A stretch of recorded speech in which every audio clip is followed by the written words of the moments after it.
This is myth 5. And that means that we have a chance to locate ourselves in terms of a geometry. Each of the seasons of this education, there are 4 seasons in a year, each one lasting 3 months, 12 weeks, with a 13th week as an interval.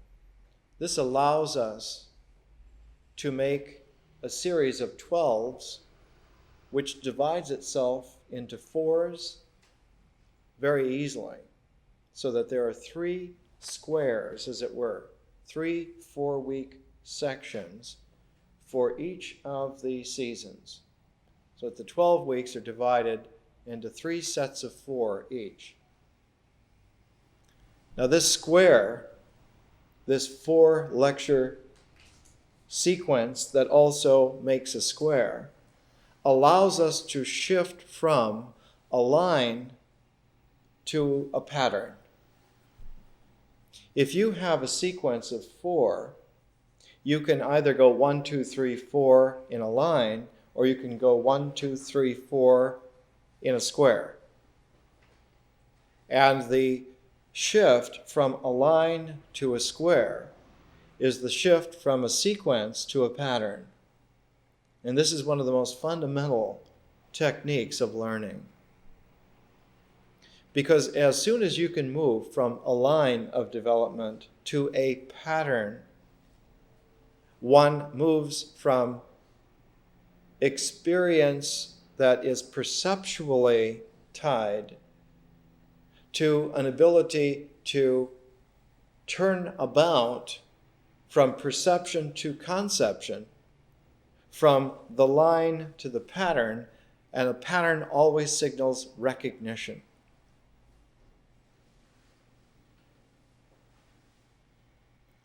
Now, the recognition of the square is one of the most primordial of all human capacities. We would like to think that the circle is the most primordial. And indeed, the circle has a natural quality to it. The circle as the cycle of the year, the cycle of the seasons, the flow of natural events, so that nature has a circular kind of quality, circular cyclic flows, so that the pattern of nature is circular and cyclical, whereas the pattern of ritual is a square, so that ritual comportment relates to the square primordially, and natural cycles relate to the circle. So that the relationship between a circle and a square characterizes mythology. The mythic development beyond nature, beyond ritual. Nature comes first with its circle, then comes the square, which leads into the mythic recognition that if you put the circle and the square together, one gets a very complex kind of situation. For instance, in myth, one is used to trying to resolve the cycle of the seasons with the square of the selections. Ritual comportment is always a selection. You can't take all of nature, you have to select from it. And you select on the basis of composition. And the composition is controlled by a square. And we need to understand here that on the most practical level, the square is not initially a square, but is a pair of pairs brought into juxtaposition. 4 is 2 plus 2. One of the most basic of all phrases is, it's as simple as 2 plus 2. 2 is always not only a pair, but a doubling, and it's also a polarity. So that bringing two pairs is actually bringing two polarities. For instance, the emotional structure of a human being, a man or a woman, is often a polarized energy. You can say conscious and subconscious. You can say right and left. You can say inner and outer. But someone always presents a structure of polarized capacity. And when you bring two people together, then you have a pair of pairs. So that two people constitute a square. So that a conversation between two people, a dialogue, is quite radically different from a monologue. A dialogue is capable of patterning, whereas a monologue tends to be a narrative line. Now, the development of a narrative line in nature is all right. The single person in nature is able to follow a narrative line which creates its cycles, its circles, so that monologues have the tendency to have a natural circular flow, whereas a dialogue tends to be ritual and to construct itself in a pair of pairs or a square. And that's why dialogues always have a compositional pattern, which is achievable. Whether it's achieved or not is up to the execution of the presentation. In the same way, a myth has a narrative line. But as soon as one gets into myth, the narrative line has a deeper possibility. It has the possibility of a ritual square forming the basis rather than the simple narrative line. The old Greek term mythos meant beginning, middle, and end. Mythos means plot, means the plot line. And yes, a myth is a plot. It has a beginning, a middle, and an end. But that linearity, that sequence, that plot line in myth very quickly matures into a square, which is the presentation of a patterned form. And we need to take a look at how this exactly happens. We need to understand for ourselves in our educational alerting, how does this happen and what does it mean? And so here's basically the understanding of this. This is how this structure, and it's not just an archetypal structure, it is a universal way in which composition happens. We need to look at our educational field first in order to get an orientation so that the example becomes not just an example, but becomes the example. Our education follows a development that begins with nature because it's the only place that we have traction. I can't go into it here, but if you took a logical analysis of the way in which our capacities engage in reality, nature is the only place that we can start because it's the only place that there's any traction. But recall that nature is not objective. Nature is an ongoing process. You can never pin it down. So in actuality, our beginning is not the beginning from a point, but the beginning from the verbal construct is called a gerund. So that Genesis, for instance, in Hebrew, the first word in Genesis is Bereshith, which doesn't mean in the beginning as a point. It means while this was going on. While reality is happening, God's face moves over the mystery.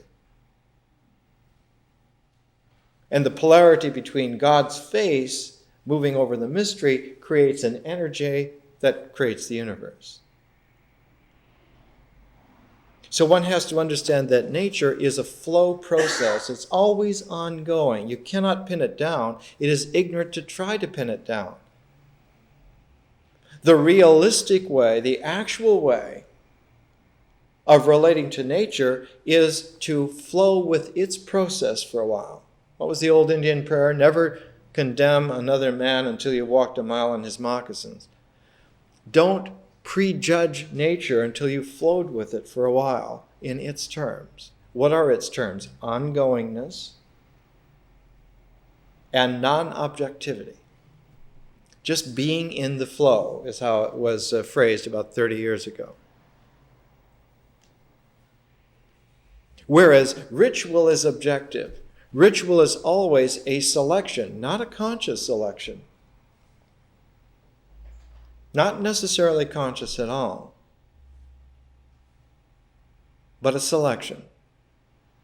And one of the objective qualities of ritual is that, as a friend of mine, Theodore Sturgeon, once said, out of the 10,000 possible things you could do, you will only do one thing. And if you can be attentive to what it is that you're actually doing now, you're probably going to do that better than if you just guess at it or you just slough it off and just try to wing it. And so ritual's concern is with how to do the one action at a time that you're really doing. So that primitive peoples are misnamed. They're not primitive at all. They're primordial. They're primordial because they're very mindful of what they're doing, and the whole purpose of ritual is to keep everyone on the same page. The tribe that's on the same page has a good chance of living in an environment that's very often challenging. If everyone in the tribe is not on the same page, it's hard to hunt and gather. And 2 million years ago, our species depended upon a cooperative gestalt that was rather finely honed, because we were in conditions like a savanna, open savanna condition, where there were predators much stronger than us, much faster than us, much more able to be killers. You say man is a killer, you put him next to a leopard, he's nothing.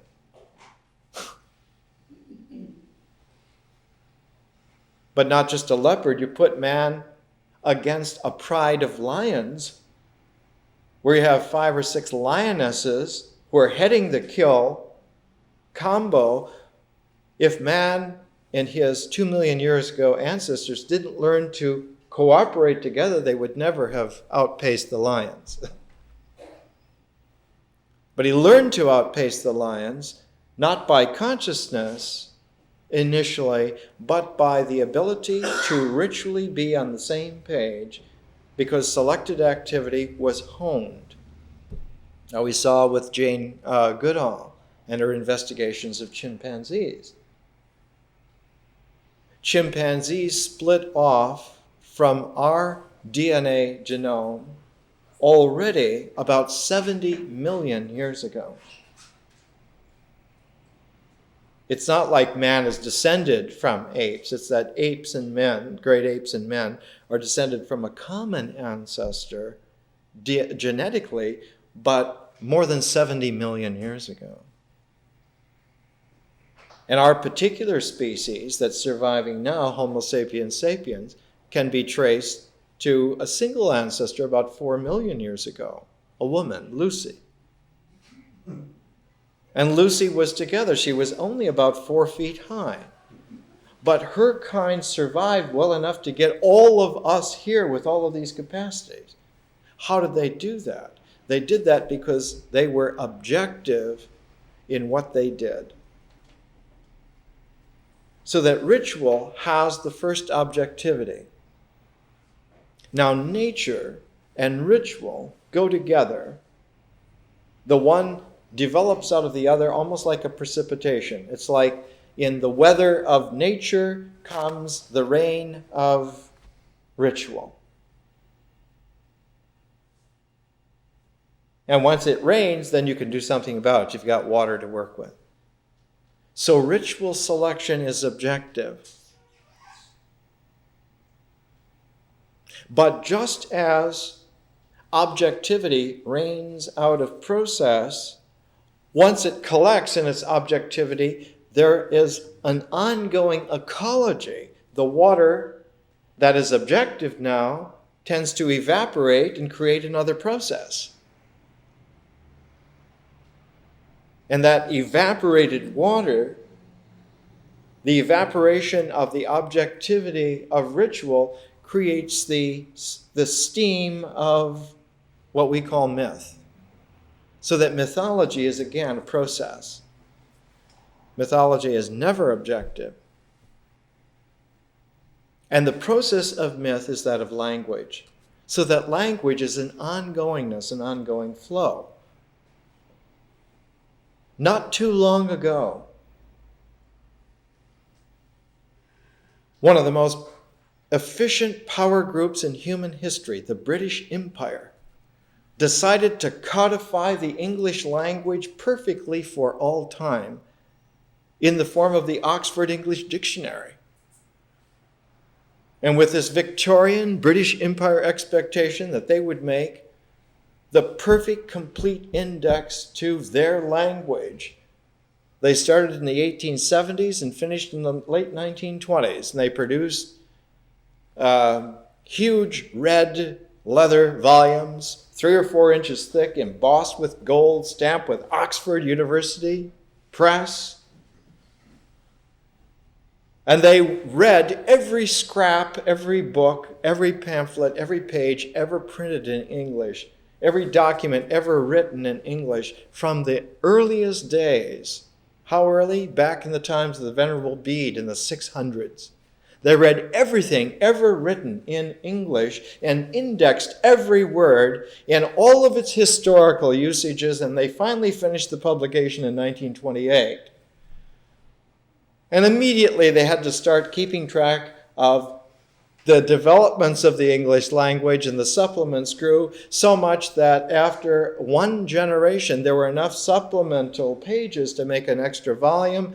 And after another generation, there were 4 supplemental volumes. And finally, it got so much they had to put a new edition out a couple of years ago. That in just a couple of generations, the English language evolved and changed so much that their for all time monument was completely out of date. Language is a process that's alive. It's like nature. It's constantly changing. And the more that you try to objectify it, the more that it changes. It's like quicksilver. The more you push at it, the more it goes in every direction. The same with nature. If you try to pin nature down, the more that you do that, the more that nature evolves in a mysterious way. So that nature is mysterious. It's a mysterious process. And it's stupid, it's ignorant, it's an error to try to make it objective. It isn't objective. Reality does not need to be objective in order to be actual. Reality comes in at least a pair of qualities. One is objective and the other is process. And as nature is a process and precipitates out the objectivity of ritual, like the body. The body is objectively quite real, but it comes out of a natural process. Not only a natural process, but a matrix of processes, so that nature is a mysterious matrix. If you gave it a mathematical form, it would be an open-ended matrix. And as you extend any quality in nature, as you detail any process in nature, it increases by squares. When you enlarge a matrix, if you enlarge one element, a complementary element also enlarges. So nature doubles, it squares, it increases its mystery by this kind of geometricity. Nuclear physics, by the middle of the 20th century, found that the objectivization of nature into the atomic structure was completely erroneous, and that the subatomic structure is much more varied than even the atomic structure, which was already bewildering. And the list of subatomic particles since mid-century has proliferated into multiplicities of what it was. Language is the same way. It's a process. You cannot pin language down. It's alive. It's changing even as you use it. So that language flows like nature. And language and nature together are like two restless giant birds that will fly in tandem if you will just let them alone. And when they're in tandem, what is carried along with them is the objectivity that they share, so that the body of existence is sandwiched in between two beautiful processes. And if you wanted to symbolize reality on the mythic level, if you wanted to give it a symbolic index, you could symbolize it by a stream which is turned inside out. Instead of the stream flowing between two banks, you have a bank in between two streams. So that existence is like a sinuous ridge in between two flowing rivers, one of the mystery of nature and the other of the productivity of language, or the versatility of language. But just as existence as a body precipitates out of nature, something precipitates out of language, which is also objective, and that's symbol. Symbols are very objective. Symbols in no way are just hypothetical. They're in no way provisional. What's provisional is the language flow. That's extremely provisional. But once a symbol precipitates out, it is like an existential species or an existential thing. It has its tenacity to stay what it is, to be what it is. Now, in this ecology, in this pair of pairs, nature, ritual, myth, symbol, when they come together, one has a great square. We were talking about the squares that take place within each of the 12 lectures on each of the seasons. So that there are 3 squares in each of the 12-week sessions. But there's also a great square of the first year of our education. So that if you looked at it, if you put it on a graph, the whole first year of this education, from a natural standpoint, is a circle having 4 quarters, 4 arcs. But it also can be seen to be a master square that has within it 4 times 3 squares, or 12 squares. So if you have a 12 square, that's looking at this from a ritual standpoint. So the education is a master square having 12 subset square, a subset of 12 squares. It turns out that integration as an energy mode in this universe does not keep track of more of a pattern than that. Why is this so? Because of the way in which reality engenders its possible structure. If a square could keep track of more than itself, it would no longer be a square. If it keeps track of less than the square, it's not yet full. So that the universal geometricity of existence and thought, of body and mind, found themselves on the ability of a square to be complete in itself, not more and not less. On this basis, integration as an energy process finds its fulfillment in the square. Also, at the same time, finds its fulfillment in the circle. So if you look at it in terms of process, it's a circle. If you look at it in terms of objectivity, it's a square. Now let's focus on the square aspect. If you go beyond the square, if you go beyond symbol, if you go beyond integration, and this education shows that you can go way beyond, because integration is only the first quality, the first energy quality of a double form, the other part being the differential form. There's not only a coming together in reality, but also a going apart. There's not only the quality of absorption, but there's a quality of emission. Energy not only absorbs, it emits. It's a universal process. Atoms absorb energy and they emit energy.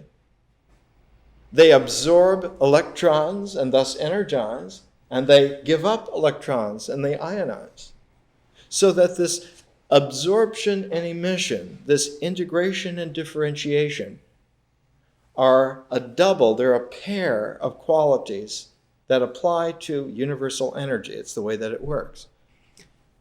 Looking at the integration energy, it never integrates beyond a square. So that if you move into the differential mode, the square of integration gives up. It's like an atom giving up an electron. It ionizes itself.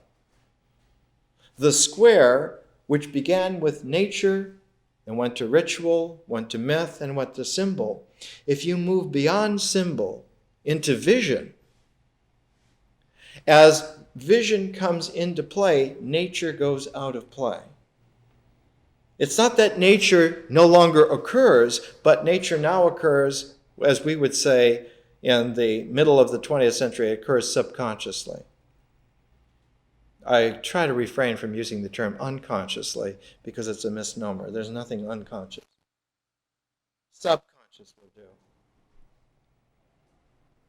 The idea of the unconscious can be traced to a misdevelopment in German thought, codified by a man named Franz Hartmann, and taken from Hartmann by Jung, and taken from Jung by people who never read Jung, much less Hartmann, much less Schiller, much less Goethe or Kant or Schopenhauer. And while someone like Jung could use it in a very educated way, second-hand and third-rate Jungians use unconscious, and a psychological population who are psychologically naive misuse unconscious all the time. It's better not to use the term. In this universe, nothing is unconscious, including pure blank space is still not unconscious. Subconscious, yes, it can be, and we'll settle for subconscious. As vision comes into play, and vision in ancient times used to be called magic. Vision has to do with consciousness. Consciousness was such a supranatural occurrence that it was given the term magic. As magic comes into play, nature slips out of play. The supernatural comes into play, the natural goes subconscious. Where did this magic come from? Where did vision come from? It didn't come into being, but it was previously subconscious. And now it comes into view. Why would symbols not bring into play something supernatural? Symbols are not supernatural because symbols belong to the square of integration. Symbols still integrate. In fact, they're the perfect index to integration. But look here, symbols, radically enough, are not conscious. They're not conscious in the sense of being consciousness. Symbols cue recognition, but in and of themselves are not recognition. They're the culmination of integration. They're the culmination of cognition. So that one can have, for instance, complex machines like computers, advanced computers, that have symbolic functions, but the computers are not conscious. You can have symbolic functions functioning in an integral ecology without consciousness. It could be an artificial intelligence, a machine intelligence, but it still is not conscious.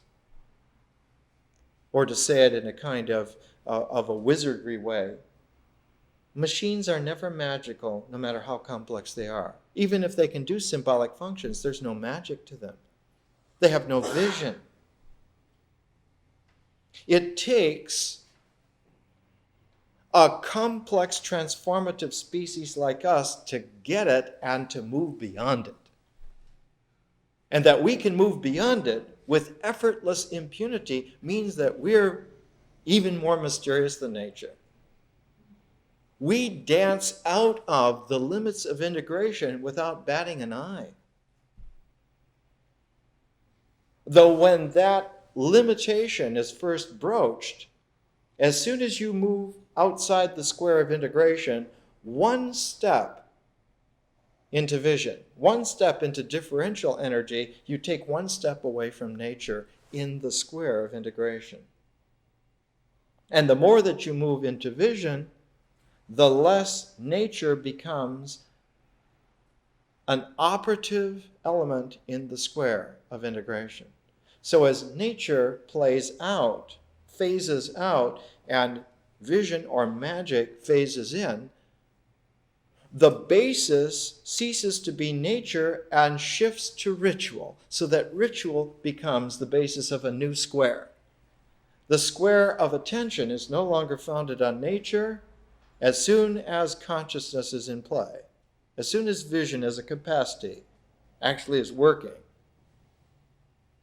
As soon as magic appears on the scene, man has to incorporate the supernatural into his square of attention, and nature becomes, accordingly, more and more subconscious. So that the new square is ritual, myth, symbol, vision. And with that square of attention, man now has not only a problem of adapting to more of the unknown,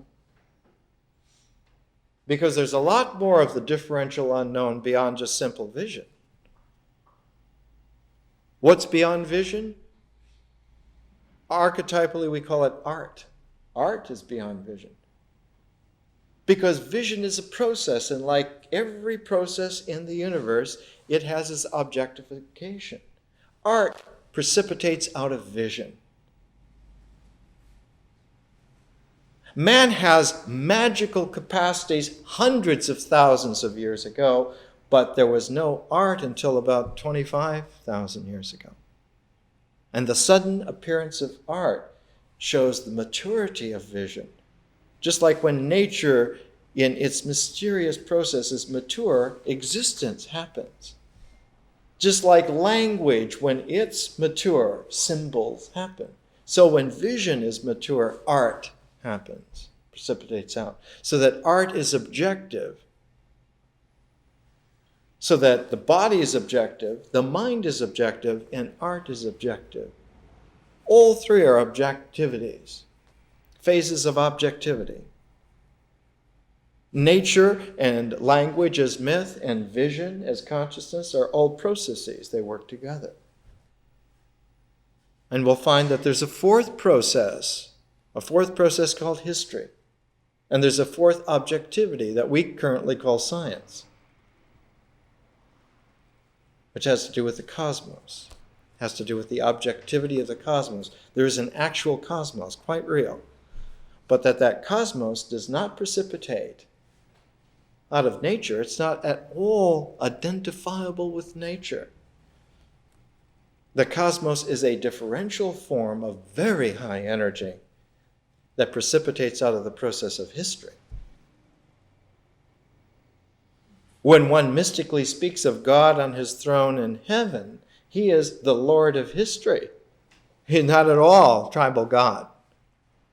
And to confuse those two things is like confusing peanuts with the elephant. They're totally different, not only different sets, not only logically quite distinct, but radically different. So that, as Nietzsche said, when the half-gods go, then God comes. As long as you have graven images, there's no presence of the divine at all. Not even going to trouble to come and show up.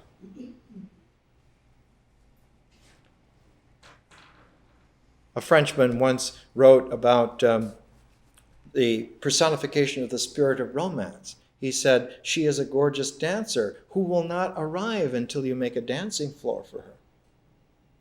Strewn with flowers and beautiful scents and nice musical instruments, then she'll come and she will dance with you." That the spirit of romance loves the human beings who prepare a home for her. And this is like the old idea already surfaced in mythology, that when man makes a place for the gods to arrive, they come.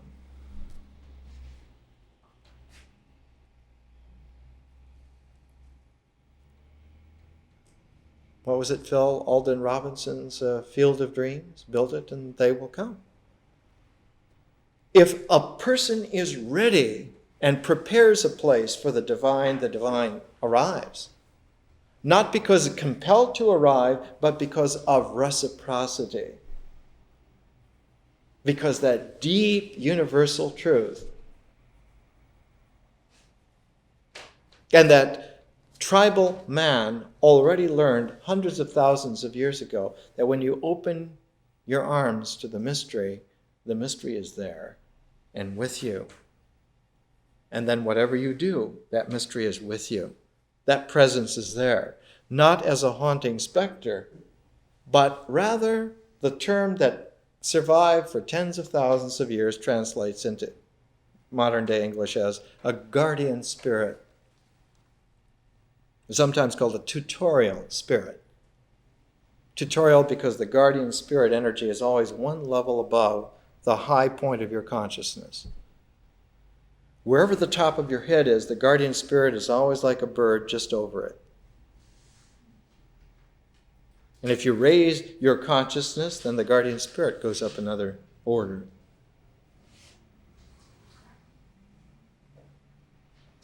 Once the greatest intellect in the classical world, Plotinus, who was teaching in Rome,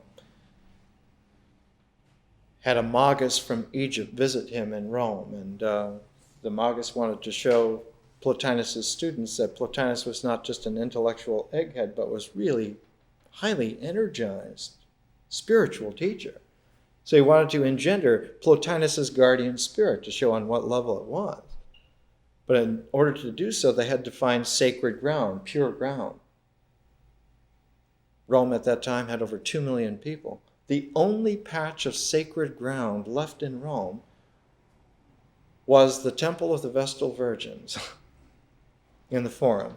So they went there and conjured up Plotinus' guardian spirit, and everyone was astounded. His biographer Porphyry said, because it was God himself.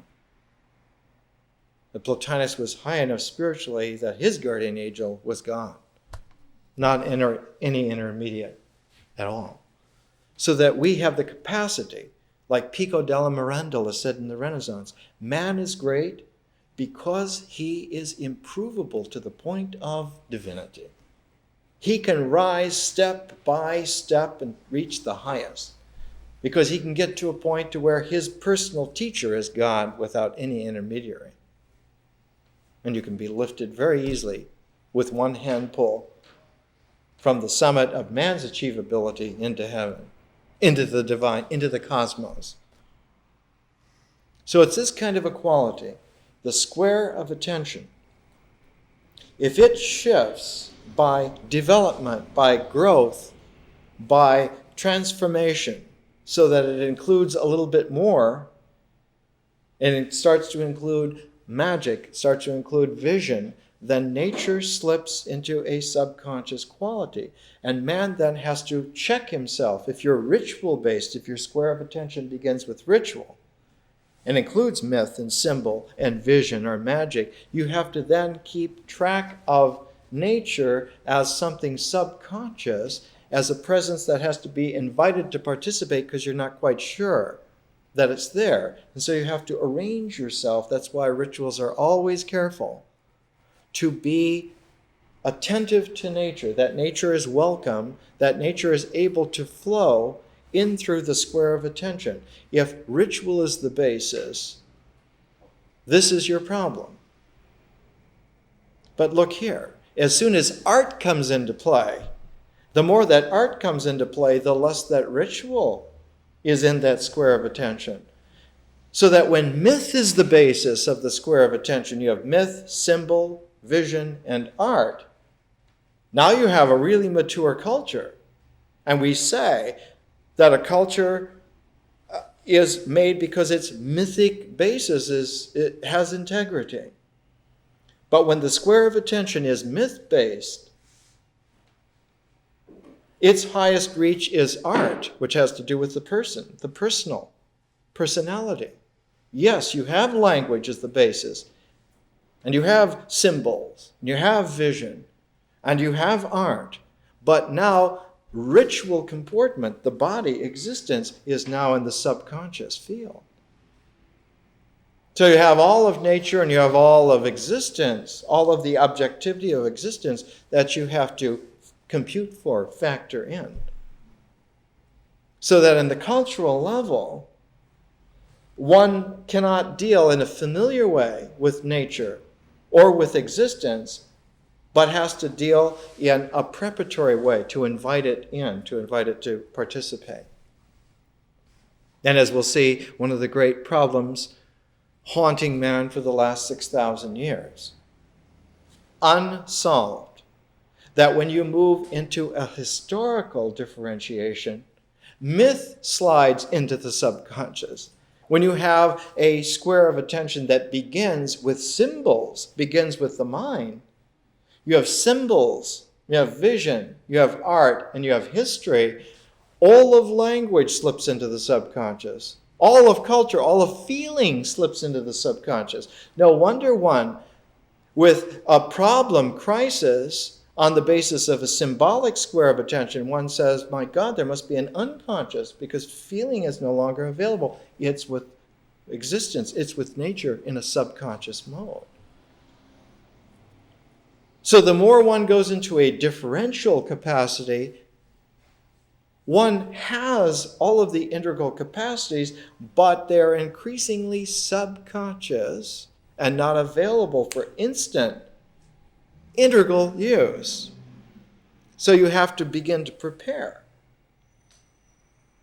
And one of the scariest things our species faces, one of the reasons why history is not mastered, even to 1996, is because history is a process, it's not objective. On the other side of that ocean, as the Buddha said, the other shore, is the objective cosmos. And as that comes into play, as that objectivity of science comes into play, symbol goes into the subconscious. The last traces of the integral process slips into subconscious. The mind, in its objectivity, has to go subconscious. And man experiences that as a real threat of death.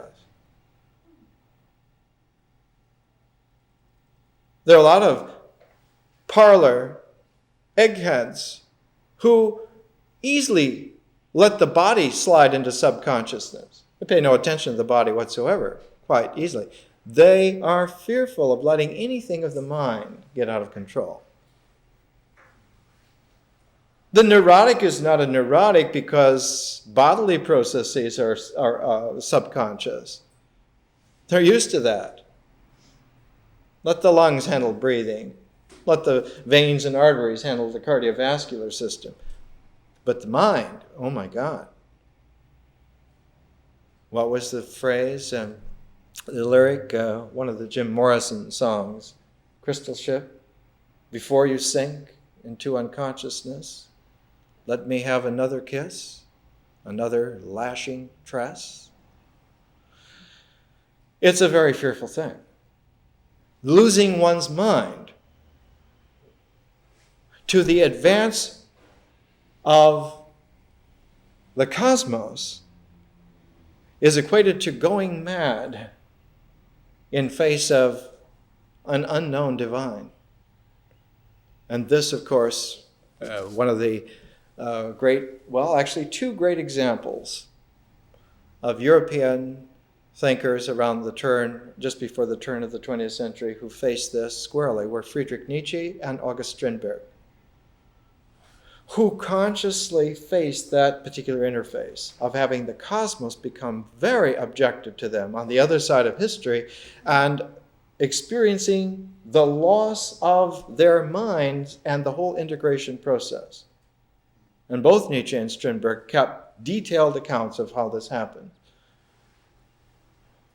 While Nietzsche survived in a visionary way with Thus Spake Zarathustra, he personally didn't survive. Strindberg, on the other hand, didn't produce a Thus Spake Zarathustra, but he survived. Because instead of creating a work of art which then survived, Thus Spake Zarathustra is Nietzsche's greatest work of art, and it survives. The objectivity went into the work of art rather than the person, whereas Strindberg put his energies, his objectivity into his person. When he realized that he was going crazy, he's going insane, he went to Paris and took an apartment to go insane alone. And he kept a detailed diary. And after many months, he realized that from the diary, he could tell that he was getting healthier. And his diary is published now. It's called Alone. And it has a little companion piece called Inferno. The worst part of the crisis, he called it Inferno. But the whole context of it, he called Alone. And because he put his energy into the person, he didn't create a great work of art that expressed it like Nietzsche's Zarathustra, but he became August Strindberg again. Capable of a work of art, the post-Parisian insanity of Strindberg produced plays like A Ghost Story or a dream play. One of the visions in Paris he had was of this building that blossoms in a dream play. It's just colossal.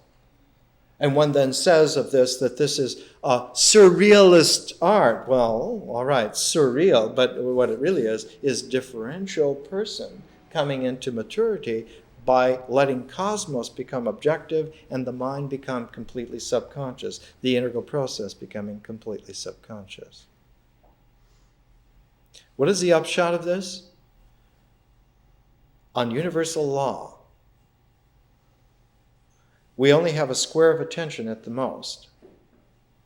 So when we come into myth, we're not only extending our awareness of the integral cycle, but we're getting to broach a situation where the farthest reaches of our capacity touch art for the very first time. Art becomes very, very possible now. But at the same time, ritual becomes possible of being subconscious. And ritual has to do with the body, has to do with existence. So that as art comes into objectivity, the body goes into subconscious process. Its objectivity becomes subconscious. This is why it takes courage to be an artist. It takes an existential courage to be an artist. And this has nothing to do with the 19th century myth of the romantic artist. The romantic artist myth of the 19th century was largely French. But their hero was not a Frenchman, their hero was Raphael. An Italiano if there ever was. And the French artists of the late 19th century held Raphael as the ideal because he was the heroic artist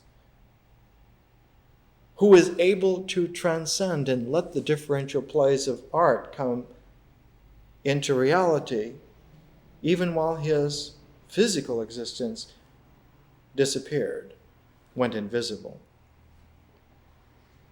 You never find a single complaint by any French artist in that period that Raffaello died at 37. No complaints at all. What was important was that he was one of the world's greatest artists, and there are the works of art to prove it. You look at a Raphael Madonna and compare it to anybody else, including Botticelli, and you see right away. The refinement of Raphael is astounding, devastatingly beautiful. So let's take a break. So the better metaphor is an emergence. So in all primordial peoples, you will find in their vocabulary a word which connotates emergence. And emergence will always be the creation myth. So the creation myth will always have an emergence theme to it. Or sometimes it's even called the emergence myth. There's a beautiful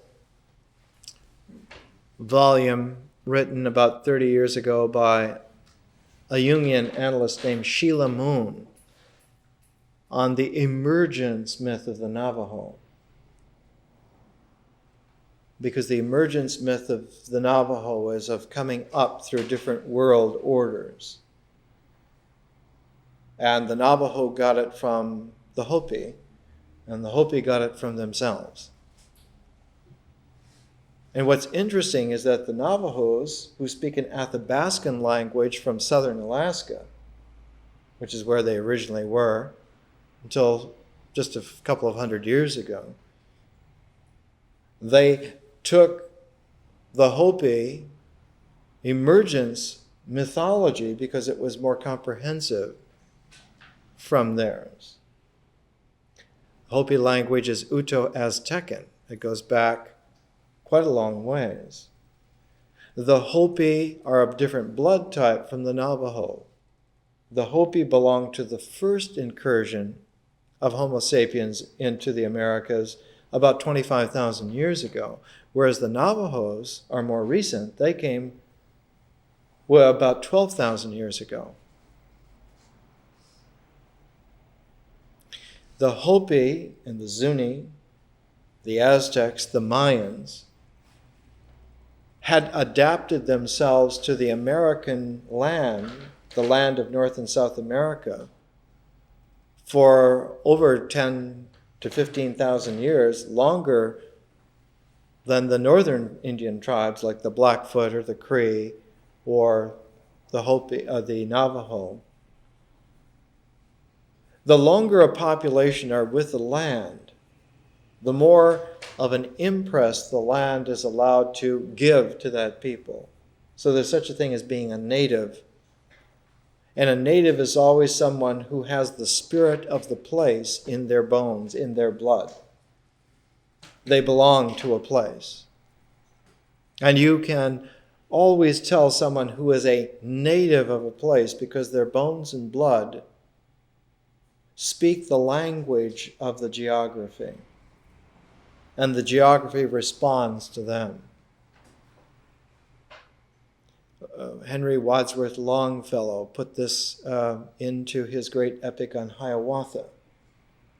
That Hiawatha, when he needs to tap the deepest qualities of transformation, he goes to the plants, he goes to the animals, and they talk to them. They tell him what he needs.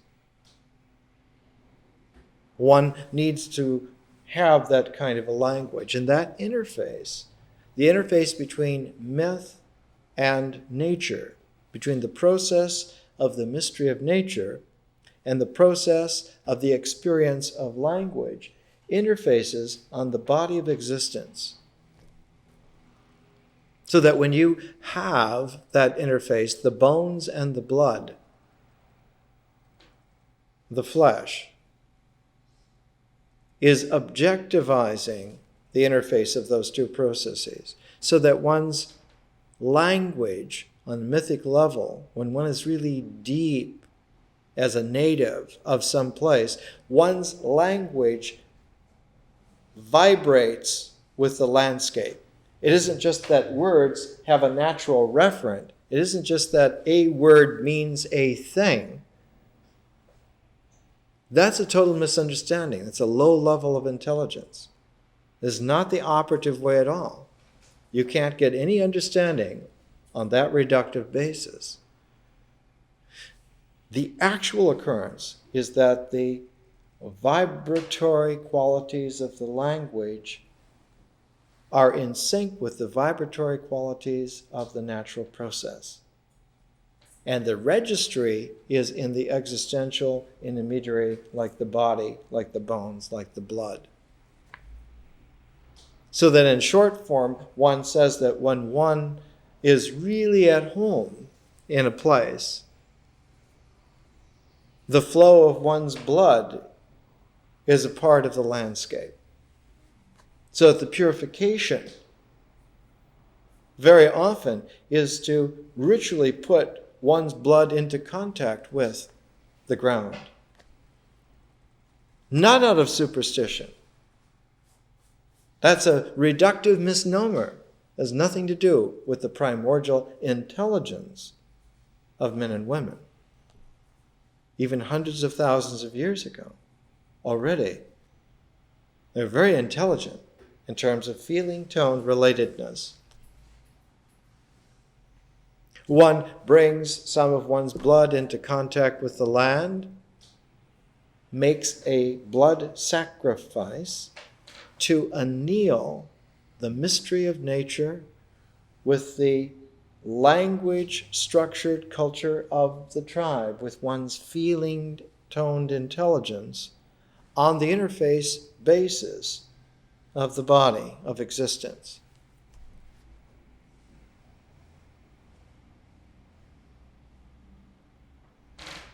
The way in which all of this can be approached in an educational mode is to use that square of attention as kind of like a template of coordinating all of these elements and where they are, of giving a pattern to them rather than giving an enumeration.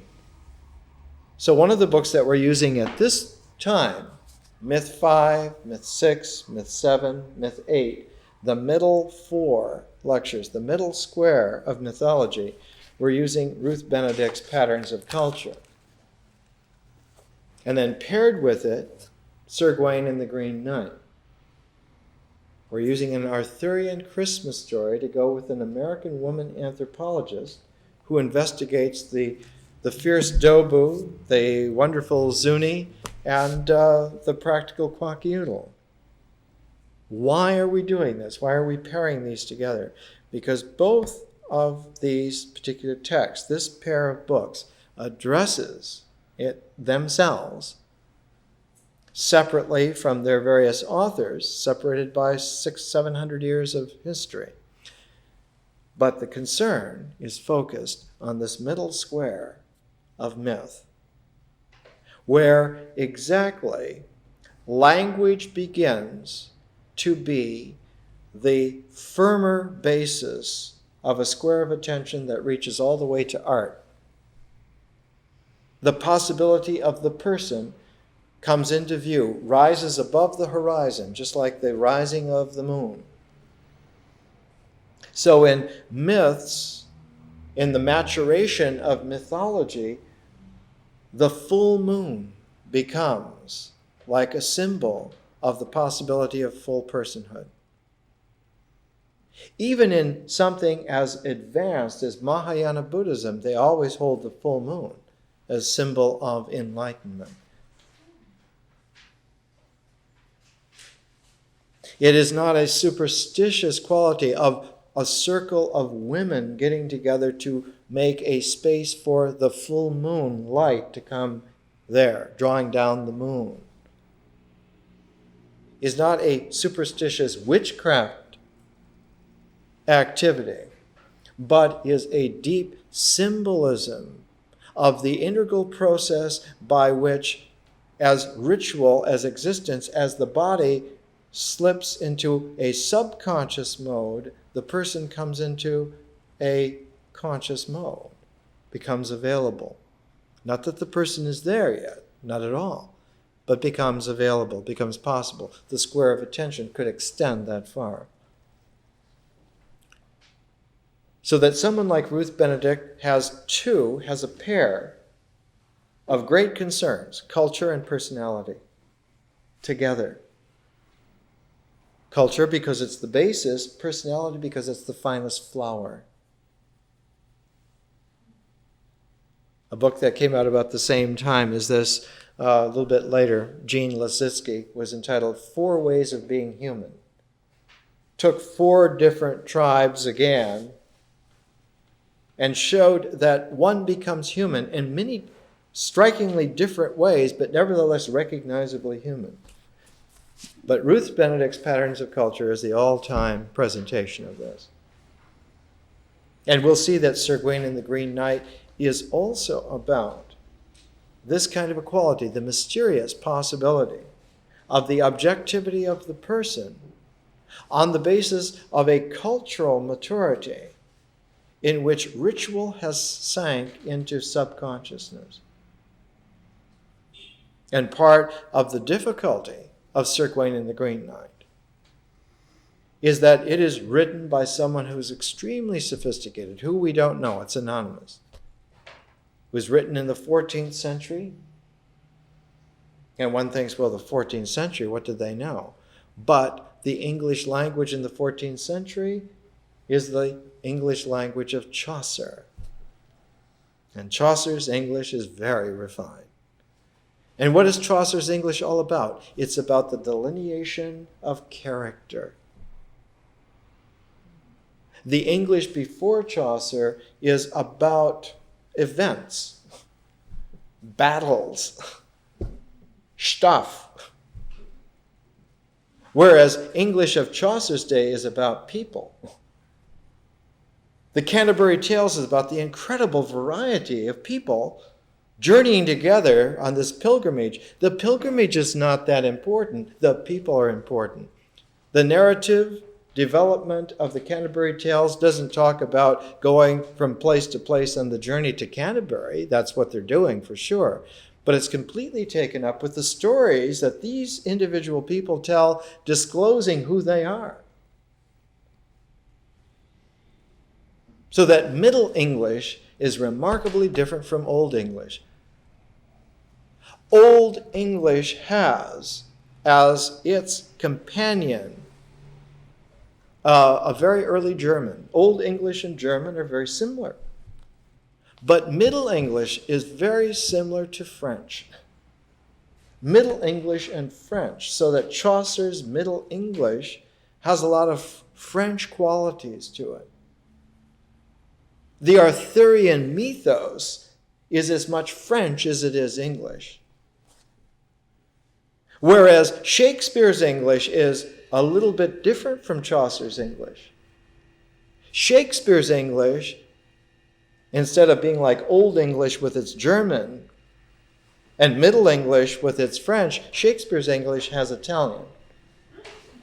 Shakespeare's English is Italiano in its feeling.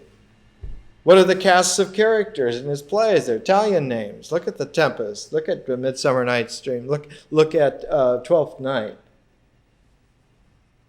Because Shakespeare is not just like Chaucer concerned with people. Shakespeare is a Renaissance person. He's concerned with the overall pattern, so he's concerned with the play. The play is the thing. Whereas in Chaucer, the people are the thing. Whereas in Beowulf, the heroic epic is the thing. So that Old English, Middle English, and Shakespearean English are developments. And one can see that if English was that developed 400 years ago, it must be colossal by now, which it is. Someone who says you can't say it, that this is too mysterious, you can't say it, they're just not educated enough. You can say it. And what's more, you can mean it. Now that's a capacity worth having.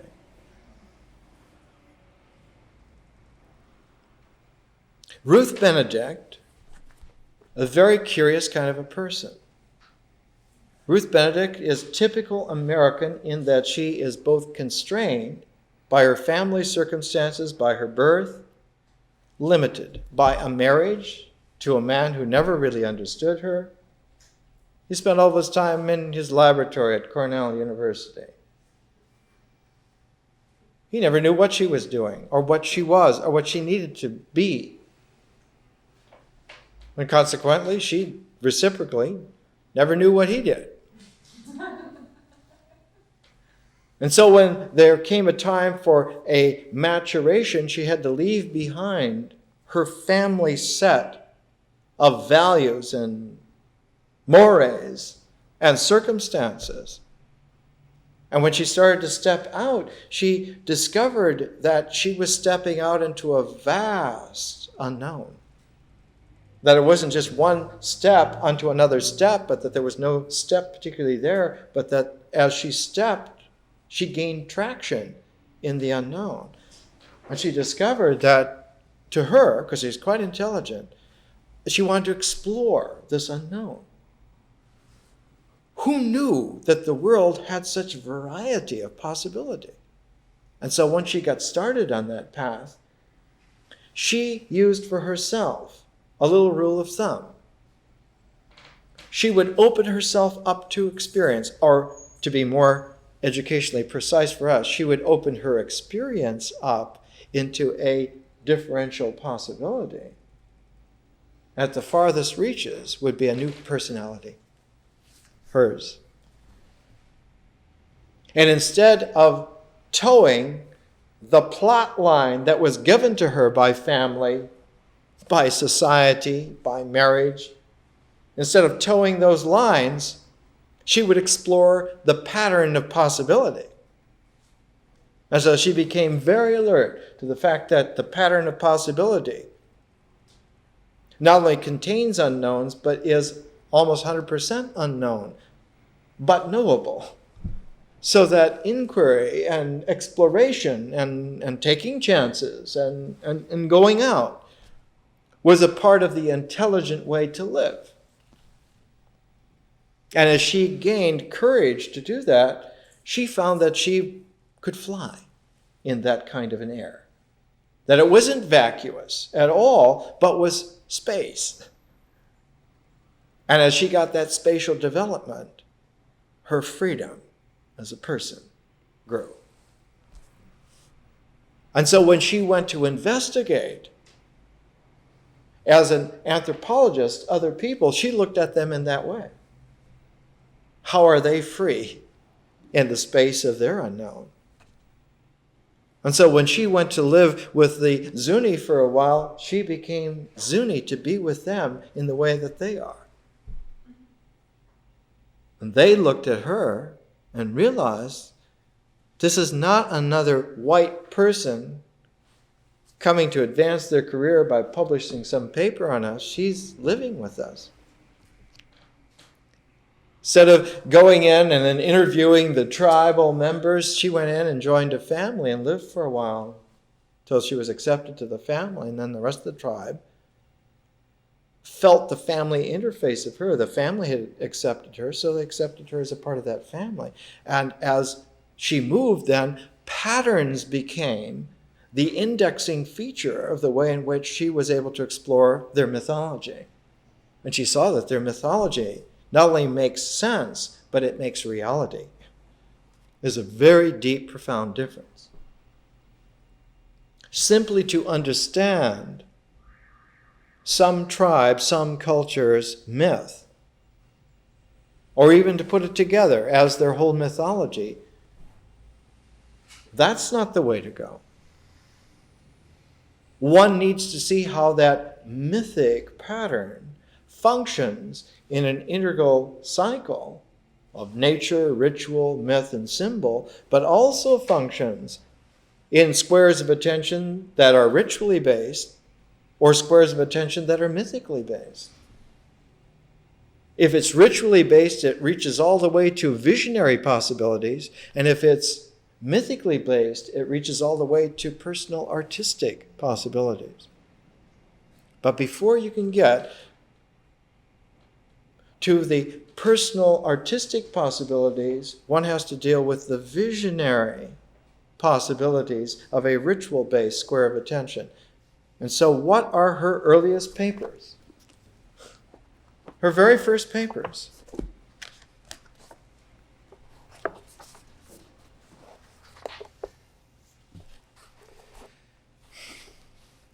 (1922). She's working as a graduate student in anthropology. Her first paper is The Vision in Plains Culture, Plains Indian Culture, The Vision. How does it function? I mean, it's in black and white. How can you miss it? 1922. She was a married housewife that was completely boxed in by her family, her background, her tradition. She was unhappy to the point of suppressed tantrum rage, which couldn't find any way to come out. First trigger, first step in the unknown was her getting that she had a visionary capacity. So when she went to visit Plains Indians, the first Indians she visited were the Serrano outside of Pasadena in the early 20s. She got right away that these people were like her, except that they lived this vision. And she had to get courage to live it, to make it a part of her square of attention, which meant letting nature go subconscious. That's not going to kill you. It's not going to haunt you. It'll be there, but it will be there in a different way. It'll be there subconsciously. And once a person learns that, once their existence is a good foundation, reaching all the way to vision, because vision helps you. It isn't just that nature is lost as a base. Nature is still there. It's just lost to immediacy. But you gain the vision. And so you begin a turnabout. Instead of being founded by looking at the ground to make sure that every step is careful, you're able to look up and look out to the visionary horizon and let the visionary horizon help carry you along. The biggest evolution, physiological in our species, was getting up off all fours. Instead of crawling along on all fours, nose to the ground, we got up on two legs, bipedal, freeing the hands, making the eyes able to focus. That's physiological vision. That's the way it happens. And that becomes the driving engine of evolution. All the possibilities of development come from that. It's not the discovery of fire. Fire is just one of the discoveries. When you can have your hands free, you're able to stand bipedally and focus your eyes on the horizon when you're able to look ahead. Stop crawling like a baby and stand like a child. And even though you're still a child, that's a tremendous jump over being a baby. Because a child has that magical capacity, has that visionary element as a part of their square of attention. Babies are nature-based. They're in nature. That's their basis. But as soon as they learn to walk, vision becomes a part of their square of attention, and nature becomes subconscious. You can tell wisdom stories to a little baby that hasn't walked yet, and they will laugh with deep wisdom because they're still in it. They've heard those jokes before, and they're still funny. They have millions of years of experience. But as soon as they start to walk, they get that visionary capacity, nature becomes subconscious, the way it should be. But now we're dealing with the mythic level, like she was dealing with the mythic level.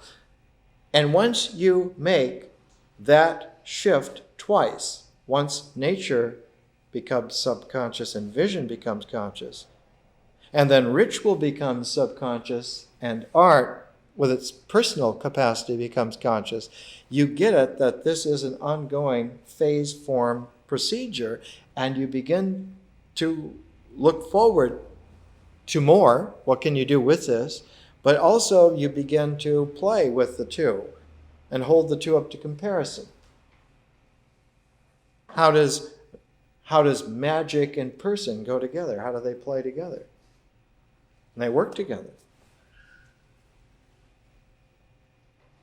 Art is a blossom out of consciousness.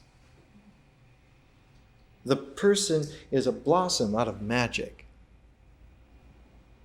And so this whole protean quality, when you have a myth-based square of attention, myth, symbol, vision, art. So her second paper, first paper is Vision in Plains Culture. Her second paper concerns the guardian spirit.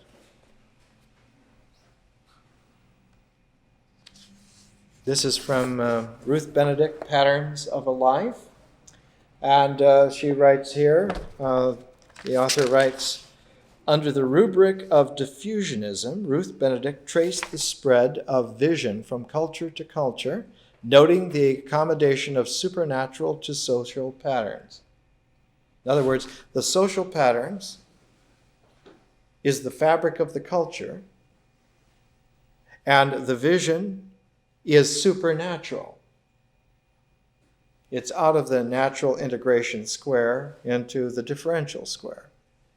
So it's not really supernatural, it's differential consciousness.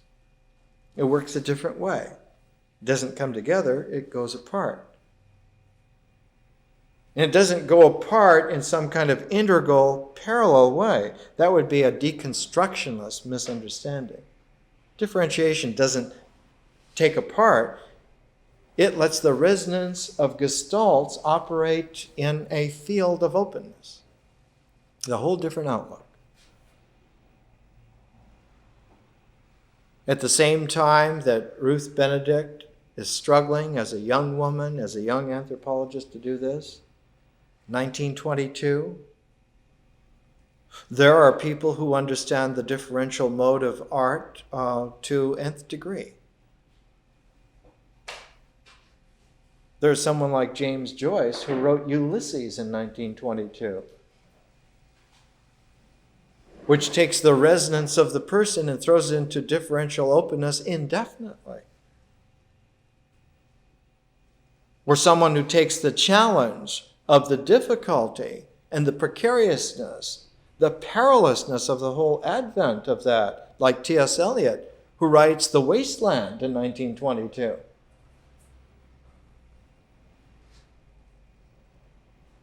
That if you balk at it, even though you can do it and you know you should do it, but you get more fascinated with, well, why does it work? Does it work? Does it work for me? That you can get really waterlogged. You can get stuck. And the wasteland gets you to a limbo to where just stirring your tea with a spoon and hearing the clink of that hypnotizes you into complete limbo. There are all kinds of perils. A stuck frame of reference. You want to see a stuck frame of reference? You take an old movie tape and you get a dirty gate and you get the film so it stops up in the gate. The image shudders on the screen. You can't go any further and it doesn't do anything. A perfect example of the neurotic state. Caught in a dirty gate, in a threshold that's not viable, and you can't go forward and you can't go back. So the world just shudders. And it can shudder on scale that is devastating. Jung called it the mysterium tremendum. And if you get caught in that, it's a real whirlpool. It shatters, shatterer of worlds. It's a black Shiva energy. And you feel like some slouching beast from a Yeatsian second coming has got a hold of the nape of your neck, the nape of your spinal column. All of that is mitigatable. and mitigatable on level of complete mastery so that it never even happens. So that one of the functions of mythology, to quote Joseph Campbell, one of the functions of mythology is to get you to cooperate with life, to get you to keep on going, to keep going through this process. Because by the time myth becomes a realistic basis of the square of attention, you have to go on to the person. You have to go on to personality. Once culture is attained, the personality must be. It's a called out function.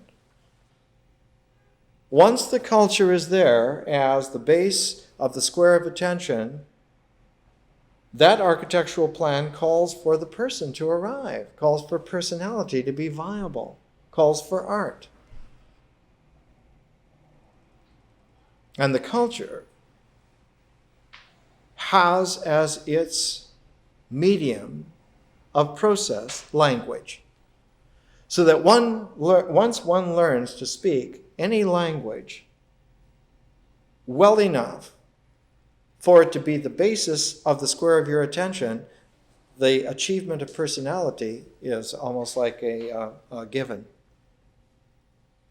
So that language calls forth the person. Once you can name things and relate them, and verbalize, give that grammatical, syntactical pattern, which a culture then has, it engenders at the same time, that very activity engenders enough feeling, toned experience to be intelligent enough to envision the possibility of personality.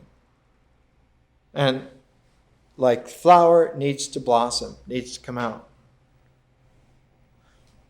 It's not so much that the flower comes out of the leaves, but the flower comes out of the same stem that the leaves come out of. And the same process that produces leaves now produces a flower. And not only a flower, but a fruit. And not only a fruit, but a seed that can start that whole process again. The same stem that produces the leaf produces the seed, but in a phase form development of maturation. You can't get a seed from a leaf. You can pray to this leaf, to the highest gods in the universe forever, and there's no seed going to come out of this leaf, because it doesn't happen that way. But if the stem is viable, the same stem, the same process that gave this leaf will give a flower, will give a seed. You can count on it. Just as you cannot have a seed out of the leaf, it's not a disappointment, it's something you can count on. You can count on the maturation of the whole process. So that in mythology, in a mature, feeling matured, intelligent language form, like a complete mythology, all of this needs to be brought into play. Not only the beginning, not only creation myths, but maturation myths that take one into full maturation. You can call it myths of the Alpha and myths of the Omega. The Alpha and the Omega. The beginning and the culmination, or the beginning and the end. Understanding that they bend around and the culmination fits in with the beginning. So that a mythology is again a cycle. And the mythic year follows the year of nature. Not slavishly as like imitating, but it happens to have the same concourse. It happens to have a resonance with it. So that the ancient symbol was always that there is a wheel of nature and there's a wheel of myth. A wheel of language, a wheel of experience. And that when one positions those two wheels together, one has the two wheels of a chariot. And so the iconographic image of maturation and achievement, whether it's in Plato or the Katha Upanishad, or ancient Egyptian book of the coming forth by day, the Book of the Dead, always one has the symbol of the chariot with the two wheels linked together by the axis that links the hubs of those two wheels together, the axis of ritual existence, linking the hub of the wheel of nature to the hub of the wheel of language, of myth. And with those together, one can then go. And so the chariot becomes universal, a symbol from then on. Chariot as a symbol belongs to Bronze Age. Belongs to that phase of the Neolithic where one has not only tamed animals and plants, cultivated animals and plants, but has also tamed the world of minerals and metals. One has joined the pair of minerals and metals to the pair of animals and plants. And not only has agriculture and animal husbandry, but one has pottery and bronze metallurgy. And once the metals and the minerals, the animals and the plants are changeable in terms of man's culture, tameable, then that square of tension of man has truly founded itself on new advent, the full maturity of the Neolithic. And Neolithic men and women, in their great wisdom then, changed their mythologies to reflect this.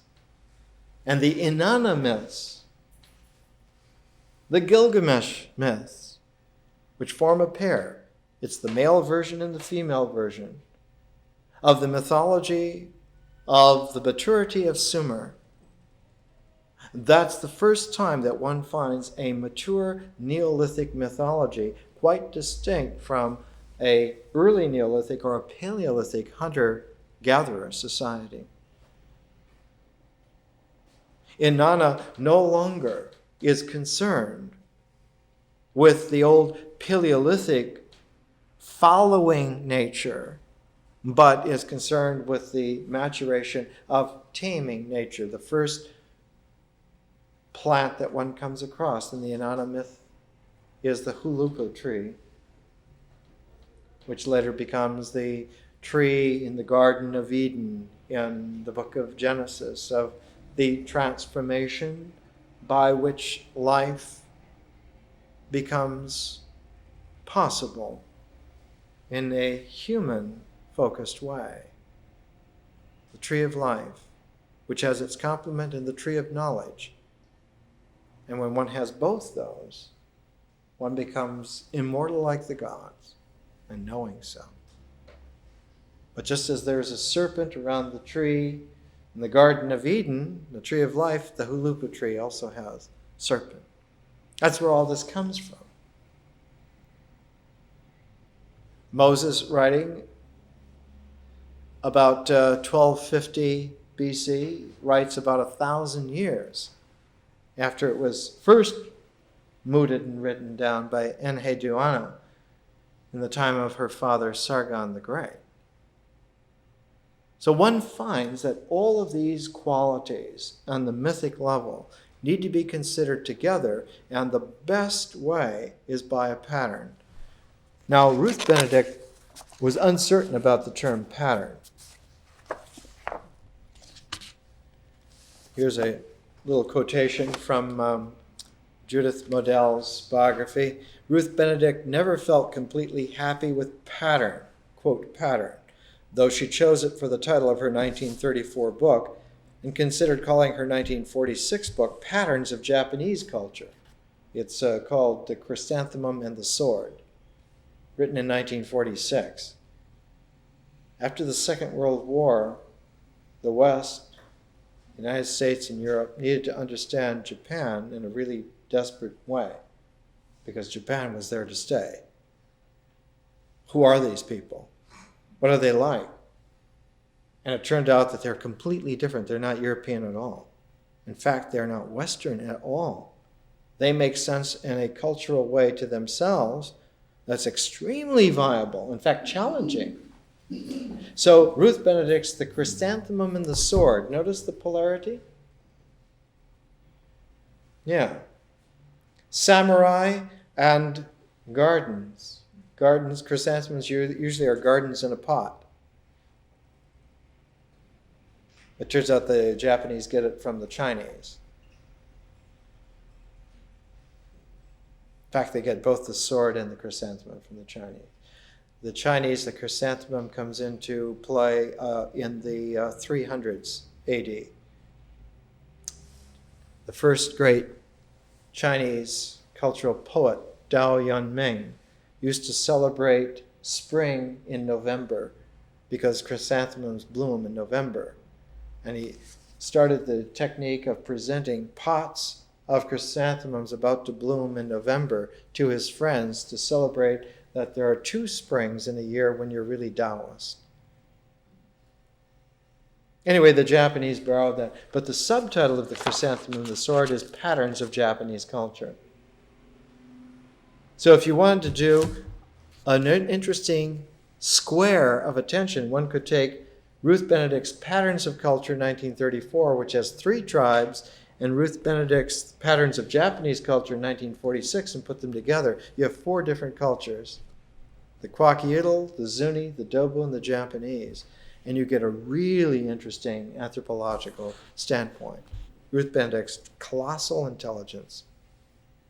Not because she was brainy, but because she was adventurous to explore the unknown completely. She put 2,000% of herself into the exploration, and she came out with the results. She was unhappy with the term pattern. In the end, she needed a word and gave up struggling to find an exact rendering of her sense that pieces compose themselves. Life is not random, whether person or group. But she chose the word pattern. But what she meant to say, it's not a pattern that's imposed, that pieces organize themselves. We would call this now in mathematics self-organizing complexities. And we recognize that the universe is a self-organizing complexity. Chaos is a self-organizing complexity. What is its organization? Of infinite variety, of never repeating. That's its organization. So there's even a pattern to chaos, but it stretches the word pattern to talk about that. So we talk about the double attractor butterfly effect of complete randomness as a chaotic order. And this is what she meant. That in the matrix of nature, because it is a mysterious process, cupping the ritual selection of existence that maintains itself, and then within that is the core of the mythic process, which vibratorily is parallel to nature and connectively related to ritual, but it also looks forward to the definiteness, the objectivity of symbols and the mind, and sees above the horizon the glow of the process of vision. On this level, patterns of culture, culture is mythic, and it occupies a great intermediary place between nature and vision, between nature and the supernatural. That the process of language is exactly midway in a 5-phase energy cycle, with nature in the first phase, ritual in the second phase, myth in the center, third phase, symbols in the fourth phase, and vision or magic in the fifth phase. Now, when you have that, you have the archetypal Taoist 5-phase energy cycle. Tao, Te, Zhen, Yi, Li. And so a concern with culture, a concern with feeling-toned experience, a concern with how language structures as a process the arbiter of everything that's real, language forms become the arbiters. Language forms a process. And so myths are those language forms of process. So in a very curious way, understanding this, one can then look at something like Chinese culture, and one can see that the Tao Te Ching concerns itself with the first two phases, Tao and Te, with nature and ritual. But the Confucian works concern themselves all with the third phase, with Zhen. So the Confucian works are all about Chinese culture. Lao Tzu is about nature and existence, but Confucius is all about Chinese culture. The Confucian Analects are a very complex mythology, raised almost to the point of civilization. Chinese culture is founded on Confucius, but the Chinese sense of nature and existence is founded on Lao Tzu. They do go together, they do work together, but to consciously understand them working together took the Chinese almost 1,000 years, 1,500 years to understand. No Chinese ever put it together until the time of the late Sung dynasty. The first philosopher to ever understand how Confucius and Lao Tzu really work together, how the circle and the square, the circle of Tao and the square of Zhen, how they work together. That Chinese person's name is well known in Chinese history. Chu Shi, Chushi. He lived about 1000 AD of our era. And he's the beginner of what is called Neo-Confucianism, because he merged the two together and came out with very powerful thought. The Chinese, after Chu Shi, become extraordinarily capable of something called history. Before then, the Chinese are involved with mythic cycle after mythic cycle, and after Chu Shi, you begin to find a Chinese concern with history and historiography, with the problems of where do we go from here? What's going on? Where are we in terms of this? And after about 500 years, the Chinese matured in the figure of Wang Yang Ming. Wang Yang Ming, like the Hegel of China, about the time of Michelangelo. And Wang Yang Ming's culmination of Neo-Confucianism made a thought form so powerful that it was able to negotiate the process of history and address itself to the achievement of a cosmos, a scientific cosmos. But it was unfortunate that about that time, the weight of the peril overcame the achievement of the Chinese. And science in China froze in the time of Wang Yang Ming. They never went beyond that. The extent of the resonant extension of Chinese civilization not only froze, but curtailed itself at that time. When Wang Yang Ming was a young boy, China had the greatest navy in the world. They were sending flotillas of 60 to 100 ships with 50,000 people as far as the coasts of Africa. This is at a time before Columbus. Then the culture froze because the perils of history are very great. And they atrophied. And once they atrophied, not only do you freeze something, but it reduces.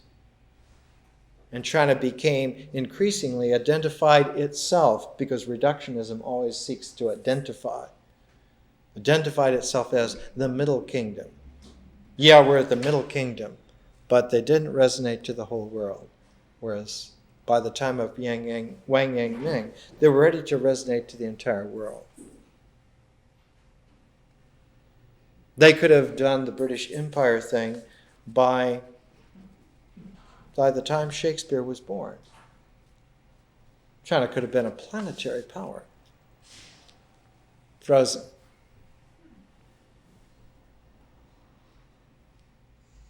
So that when the first British or Europeans started to scout China for their empires, they called them superstitious.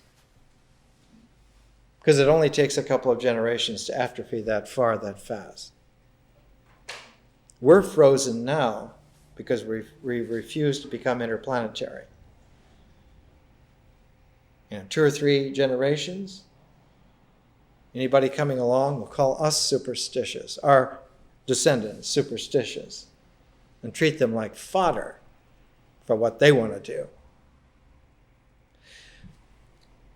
An education means a delivering of oneself out of ignorance into understanding. But the understanding has to go very far and very deep now. You cannot just be satisfied with the 3 R's. Because even reading, writing, and arithmetic already are very complex. But there are lots of R's and lots of letters beyond R that an education needs to attend itself to. We're going to come back next week and we're going to talk a little bit about the pair of these books. I'll stress Sir Gawain and the Green Knight a little bit more. But I want to introduce something like Clifford Geertz, The Interpretation of Cultures. This is 1973, 40 years after Ruth Benedict. I want you to know that Ruth Benedict's works by the early 70s were under heavy criticism because she introduced a tendency for people to sensitize themselves to other groups of people to a fault. That is to say, other people's cultures, other people's ways of doing things were held on an equal with anybody else's.